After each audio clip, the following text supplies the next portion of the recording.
Traded as lady's companion to clear debts, the cold duke gave her everything and wanted nothing. Before we begin this captivating period romance, tell me in the comments where you're listening from. I love knowing where you're joining us from. And subscribe if you love romantic stories like this. Now let's fall into this tale together. The autumn mist had been rolling off the moors for 3 days when Mr. Edmund Thorne arrived at the Haverford cottage in the village of Porthwyn, Cornwall. Through the salt-stained window, 22-year-old Leora Haverford watched the elegant black carriage bearing the Bowmont crest come to a stop outside their modest stone dwelling. Her chest tightened with a mixture of dread and resolve. She'd known this day would come, had been preparing for it with quiet determination since her father's mining venture collapsed, but knowing hadn't made it any easier. Inside, the cottage felt unbearably small. Her father, Thomas Haverford, sat at the weathered oak table, his weathered minder's hands trembling as they rested on the scarred wood. Her mother, Catherine, stood by the hearth, eyes red-rimmed from sleepless nights, clutching a handkerchief as though it were a lifeline. 14-year-old Samuel sat in the corner with their aging hound, his young face etched with guilt he shouldn't have to carry. Mr. Thorne entered with barely a perfunctory knock, brushing mist from his immaculate coat. He was exactly what Leora had anticipated, perfectly tailored waistcoat, sharp eyes that catalogued everything with merchant-like precision, an air of cold efficiency that seemed to leach warmth from the room. Mr. Haverford, he didn't bother with pleasantries as he placed his leather portfolio on the table. Shall we conclude our business? Thomas gestured weakly toward a chair. Please, sit. Mr. Thorne remained standing. That won't be necessary. The terms are straightforward. Your eldest daughter will enter service at Bowmont Manor in Northumberland as lady's companion to His Grace the Duke of Bowmont. Term of service, 2 years. Compensation, £12 quarterly, paid directly to your household. Room, board, and appropriate attire provided. At the conclusion of the 2-year period, the debt of £480 will be considered satisfied in full. The words fell like hammer blows, each one driving home the reality that would reshape all their lives. Leora had known the terms, her father had told her weeks ago, voice breaking with shame, but hearing them spoken so clinically made them unbearably, irrevocably real. 2 years, 730 days away from everything she'd ever known, serving in the household of a man she'd never met, a reclusive duke whose willingness to accept this arrangement was the only thing standing between her family and complete destitution. Sign here, Mr. Haverford. Mr. Thorne's voice cut through the heavy silence as he produced the document from his portfolio, the parchment crisp and official beneath the dim lamplight. Thomas's hand shook as he reached for the pen. Catherine turned away, unable to watch her husband sign away their daughter like chattel. But this was the reality of their world, in an age where debt could mean debtor's prison, where entire families could be torn apart and cast into workhouses. Daughters became currency. The law offered no protection for those who couldn't pay, only stark choices: surrender property, surrender pride, or surrender flesh and blood. Leora had spent weeks reading what few newspapers reached their village, understanding the mechanics of her own fate. She'd learned of families destroyed, of women vanishing into service with no legal recourse, of debts that multiplied like rot until they consumed everything. At least this arrangement had terms. At least it had an end. Leora, her mother's voice broke. Catherine crossed the room and pressed something small into her daughter's palm, her own mother's silver locket, the only thing of value they hadn't already sold. You come back to us. You hear me? 2 years and you come back. I will, Mama. Leora's throat burned, but she wouldn't let them see her cry. She was doing this so Samuel wouldn't have to leave school, so her parents wouldn't lose the cottage, so her father wouldn't end up in a debtor's cell. This was her choice, even if it wasn't freely given. Samuel threw his arms around her waist, his thin shoulders shaking. "Don't go, Leora, please." She knelt, cupping his face. "Be good, help Papa, and keep reading. Promise me you'll keep reading." Mr. Thorne cleared his throat impatiently. "The carriage is waiting, Miss Haverford. His Grace expects you by week's end." Leora gathered her worn carpet-bag. It held so little, a few dresses, her mother's recipes, a single book, and stepped toward the door. Each footstep felt leaden. At the threshold, she turned back one last time, memorizing their faces. Her father's broken pride, her mother's fierce love, her brother's desperate hope that somehow this sacrifice would matter. The mist swallowed her as she climbed into the carriage, the Bowmont crest gleaming darkly on the door. As the horses lurched forward and her family disappeared into the gray, Leora pressed her forehead against the cold glass. Ahead lay Northumberland. Ahead lay Bowmont Manor and the mysterious Duke who'd agreed to this arrangement. Would she find only cold duty in those distant halls, or something she couldn't yet imagine? The moors stretched endlessly before her, and the future remained shrouded in fog. Bowmont Manor rose from the Northumberland landscape like something from a Gothic tale, all towering stone facades, leaded windows that caught the dying light, and chimneys reaching towards storm-heavy clouds. The journey had taken 4 days, each mile stretching the distance between Leora and everything familiar, until Cornwall felt like another lifetime. The carriage wheels crunched on gravel as they rounded the circular drive. Before Leora could gather her composure, the great oak doors opened and a woman descended the steps. 50-ish, with kind eyes and capable hands, smoothing her housekeeper's black dress. "Miss Haverford, welcome. I'm Mrs. Bramley." Her voice carried warmth that immediately eased the knot in Leora's chest. "You must be exhausted, poor dear. Come, let's get you settled."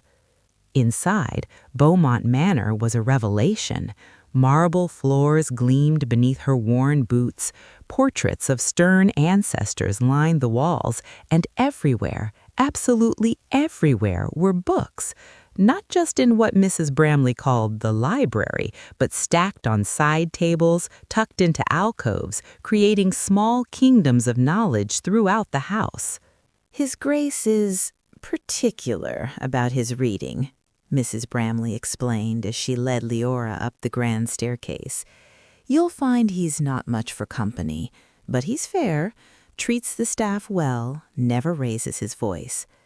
The room they'd prepared for her was larger than the entire Haverford cottage, a 4-poster bed, a writing desk, windows overlooking gardens that stretched toward moorland. It felt like a mistake, too fine for someone in her position. That evening, Mrs. Bramley showed her the library proper. 3 stories of floor-to-ceiling shelves, a rolling ladder, leather chairs positioned near the massive hearth. In an era where women of her class were lucky to learn basic literacy, where education was the privilege of birth and gender, this felt like stumbling into a treasure vault. "You're welcome to read whatever you like," a voice said from the shadows. Leora spun. A man stood near the far window, tall and broad-shouldered, dark hair touched with gray at the temples. His face was all sharp angles and controlled emotion, gray eyes assessing her with the same careful distance she'd seen in Mr. Thorne, but different somehow, sadder. "Your Grace," she curtsied awkwardly. "The library is open to you, Miss Haverford, all of it." He gestured toward the shelves. "I find that minds, like gardens, wither without cultivation." Before she could respond, he was gone, footsteps echoing through the vast house. Leora turned back to the books, fingers trembling as she traced leather spines. Botanical texts, philosophy, poetry, worlds upon worlds denied to most women, especially debt-bound ones like her. Yet he'd offered them freely, this cold duke who couldn't quite mask the flicker of old pain behind his careful composure. What wounds had carved such shadows into a man who surrounded himself with beauty but seemed unable to touch it?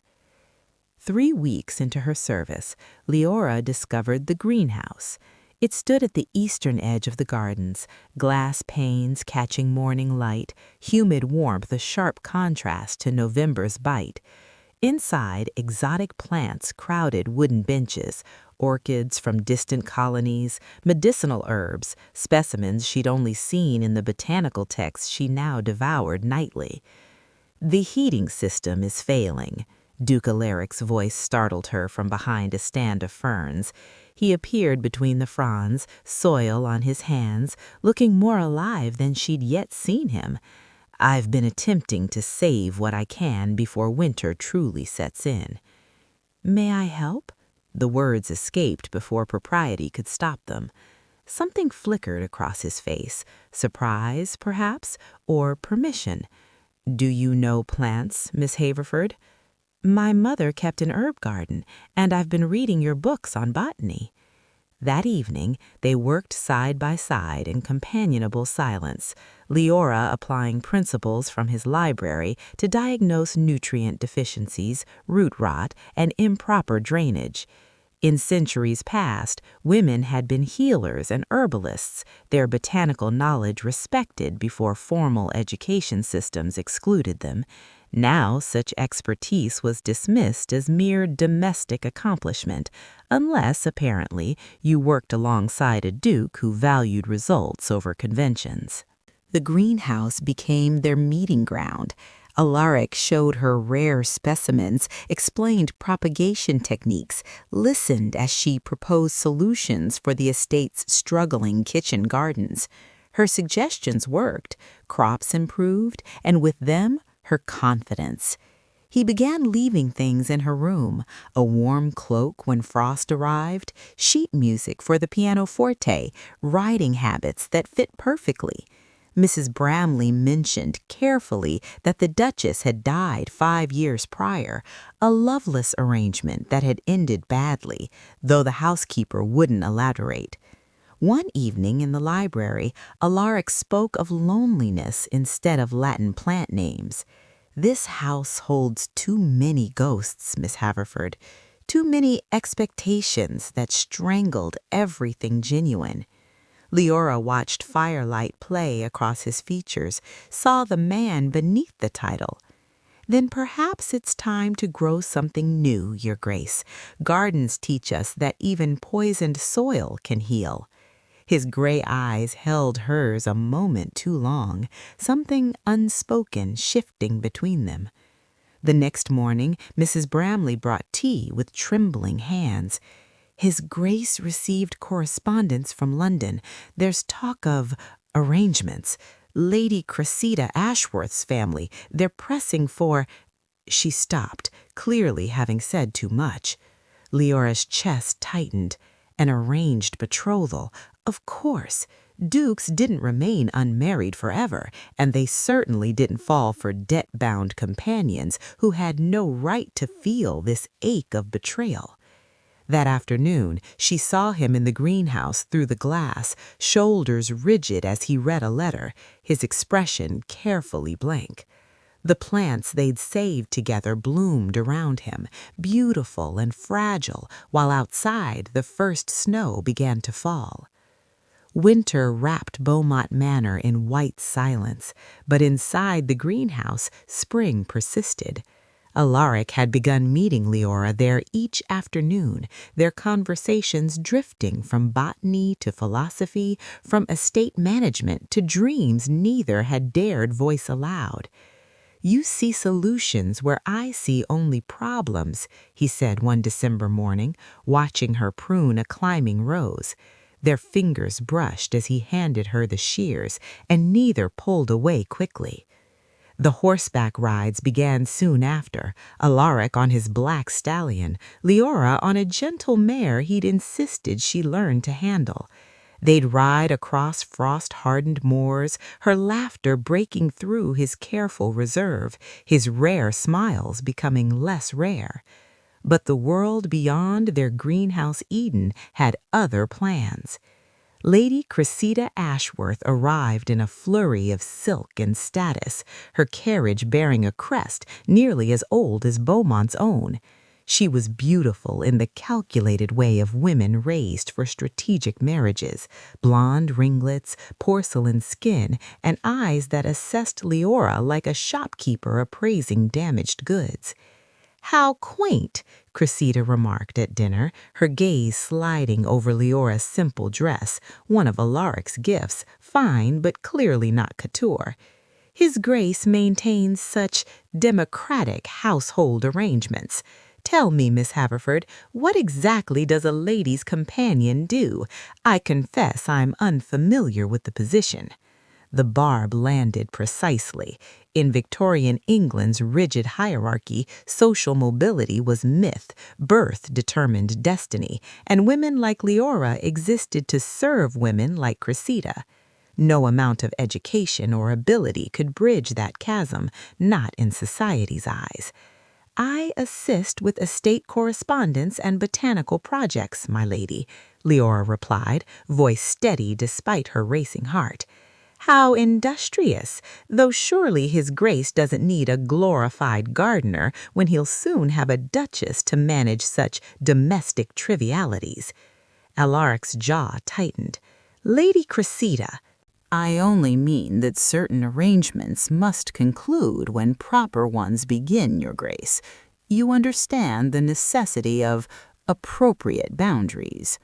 That night, Leora found Alaric in the library, staring into the fire. "Is it true?" Her voice cracked. "The betrothal?" "My mother arranged it years ago. I've been avoiding."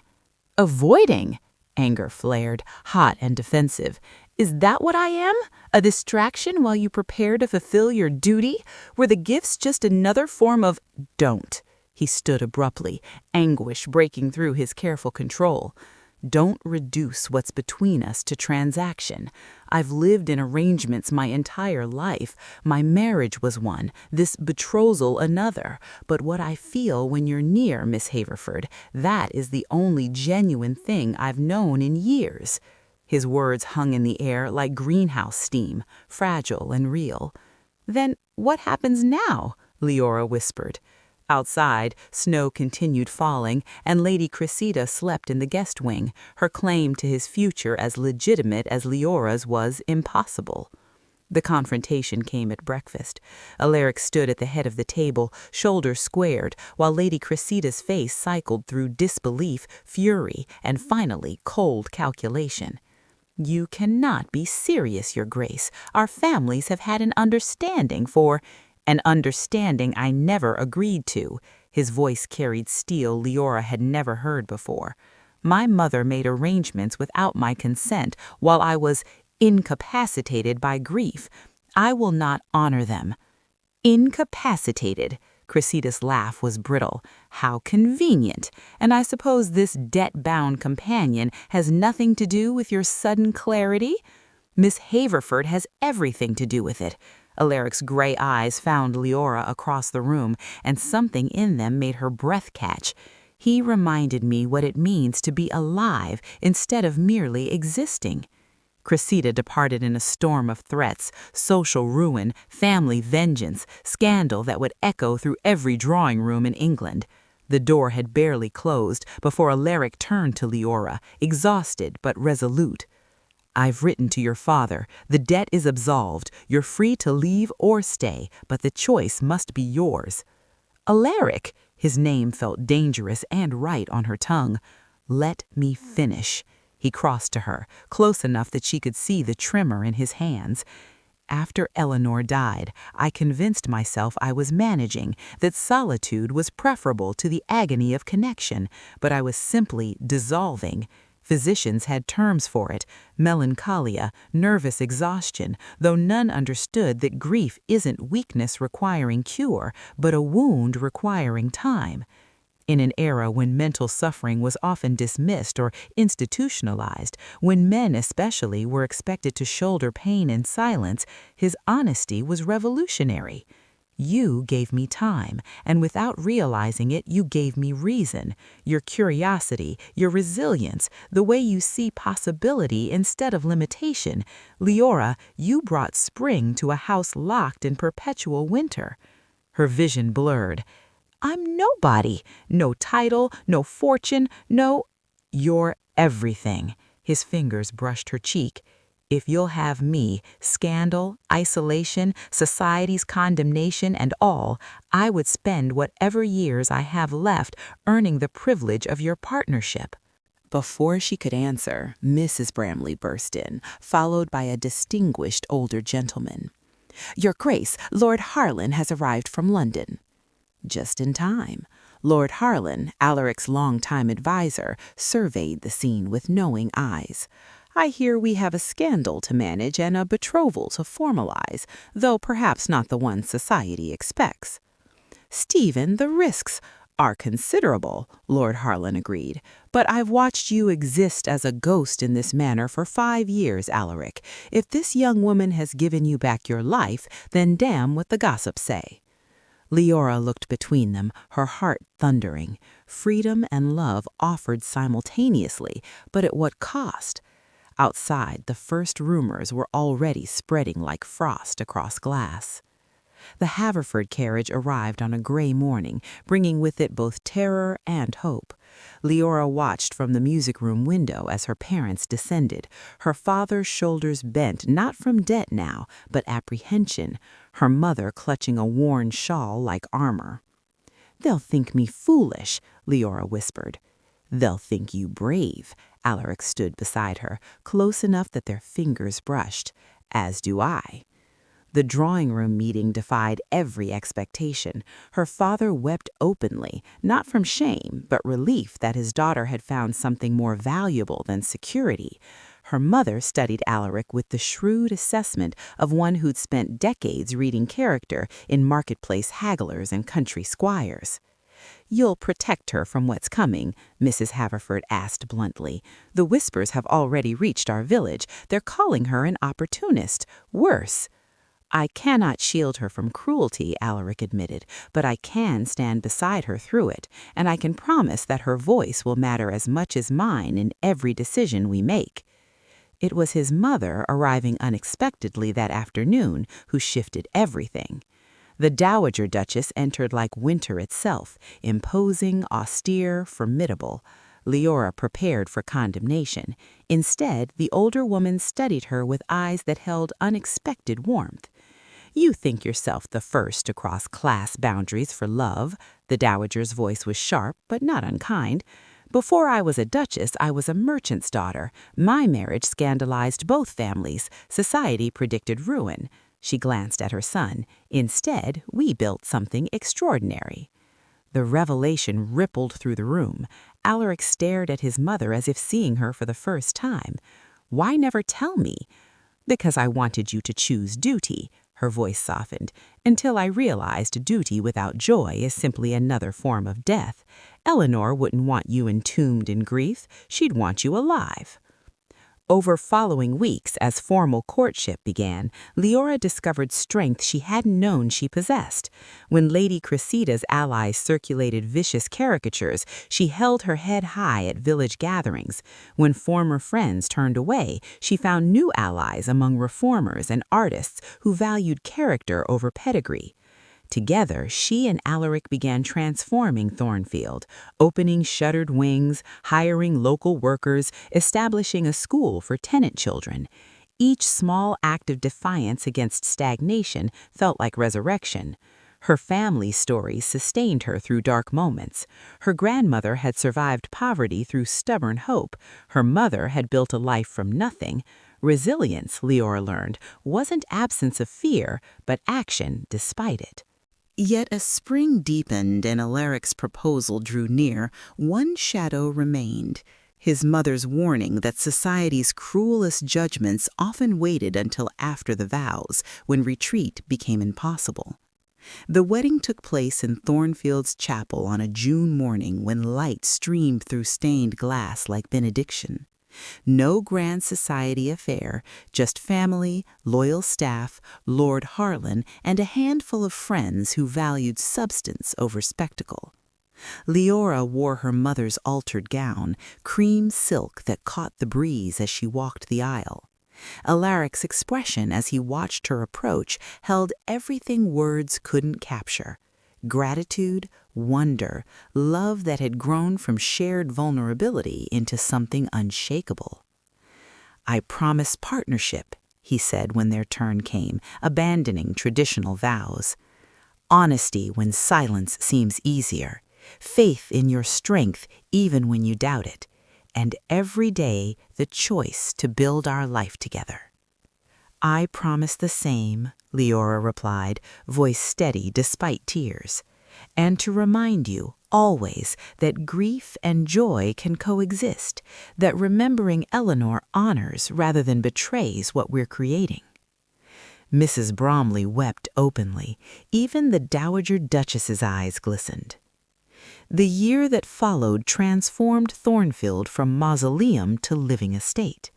Alaric, energized by purpose, threw himself into reforms Leora suggested after studying agricultural treatises in his library. They implemented crop rotation, clover and turnips enriching soil depleted by decades of wheat monoculture. Tenant yields increased, prosperity rippled through the village. Leora established lending libraries in workers' cottages, arguing that education strengthened communities as surely as good harvests. When neighboring landowners scoffed, Alaric pointed to their thriving finances and dared them to prove innovation wrong. But the truest renewal came on a February dawn when their daughter arrived, small, fierce, perfect. They named her Alara, meaning light. Alaric held her with trembling reverence, tears streaming unchecked. "I thought I'd forgotten how to hope for anything beyond tomorrow," he whispered. "Now I'm planning decades." Leora watched husband and daughter together, understanding finally that healing wasn't linear. Some days Alaric still withdrew into shadows. Grief remained part of him, woven through rather than excised. But now it coexisted with laughter, with midnight conversations about estate improvements, with the everyday miracles of family. Ilara grew in a house filled with books and music, tenant children playing in gardens once locked behind forbidding gates. The scandal that had threatened to destroy them faded as Thornfield's success became undeniable. Even former critics grudgingly admitted the Duke's unconventional marriage had somehow saved rather than ruined him. On Ilara's first birthday, standing in fields green with experimental crops, Leora reflected on the journey from desperate debtor's daughter to duchess, from captive to partner.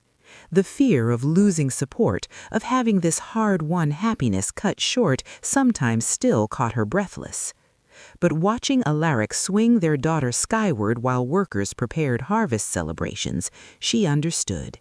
Some bonds, forged through choice rather than obligation, proved eternal precisely because they'd been tested and chosen again each day.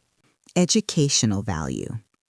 This narrative weaves historical authenticity with psychological and social insights, offering readers multiple layers of understanding beyond romantic entertainment. Mental health awareness.